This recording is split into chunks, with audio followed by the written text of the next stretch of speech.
The following story has been brought to you by StoriesToInspire.org. So there was a Yid, Rabbi Shaya Tam. He was the Rav of a certain town. And to make a very, very long story short, there was a kid that was a real troublemaker. I mean, he was a disaster. If he wasn't thrown out of class, the Rebbe and all the kids were thrown out of class, and he was inside. One of the two. They never really got together. He was a terror in this school, and he was a terror of a yeshiva bacher, and he graced many, many yeshivas in his adolescence, from one to the other. You know what I mean? And he caused many people to retire from chinuch. He was a mover, shall we say?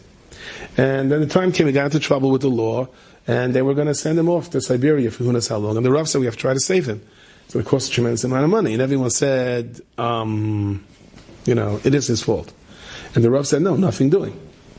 And he said, well, how are you going to save him? We don't have any money. So he went over to the Proiches. He opened it up and he took out the crown of the Sefer Torah. And he said, it says beferish, you should sell the Sefer Torah for Pidyon Shvuim. So come claim the crown. They said, Rebbe, you're not selling the crown. He says, that's what it says in Shulchan Aruch. Not for him. You don't decide for who yes and for who not. And this kid is sittering his head off. He knows he winds up in Siberia. He's not going to survive. There's going to be supper for the polar bears.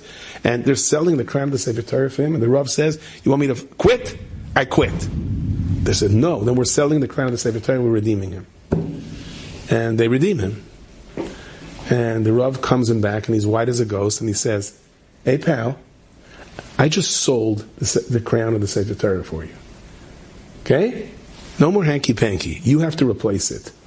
He goes, I don't have any money. He says, not with money. By taking all of your kaiches, all of those forces within you that were driving you in different directions, harness it and use it the right way. He became one of the biggest goyim in Europe, this kid. You and I, we all are this crown of the Sefer Torah. And every pitfall and every moment of confusion and possible depression and challenge in our life, that is going to be the biggest crown on this Sefer Torah eventually when we all put it together. Thank you so much, everybody. Enjoyed this story? Come again. Bring a friend. StoriesToInspire.org